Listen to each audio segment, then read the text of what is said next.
A Northeast Ohio man was shot and killed by the FBI. Police tried serving him a warrant when those shots were fired. Caitlin McCarthy has been combing through court records, and tonight she has the latest. These court records show this all played out in Alabama. The arrest warrant for Alexander Randles was for social media threats to kidnap or injure someone. Records we found show Randles at one time lived in Summit County. This is the scene in Gulf Shores, Alabama, where FBI tried to serve Alexander Randles that warrant. They were charging him with interstate transmission of a threat to kidnap or injure. The FBI says Randles was armed, so they opened fire, killing him. According to court records, since 2020, Randles has reported to multiple law enforcement agencies that he's a victim of an unknown domestic terrorist group. He claims this group defamed his name, harmed his business, and infected him with a sexually transmitted disease. We found Randles owned Roadrunners Tires, a mobile tire business in Akron.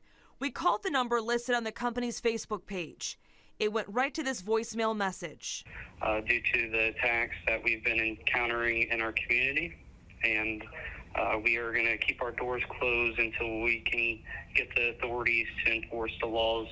The court records say in January, Randles attempted to put his doctor under a citizen's arrest. He believed his doctor falsified his medical documents in an effort to conceal that the unknown domestic terrorist group had infected him. When Randles went into the office, he was armed with a pistol and handcuffs.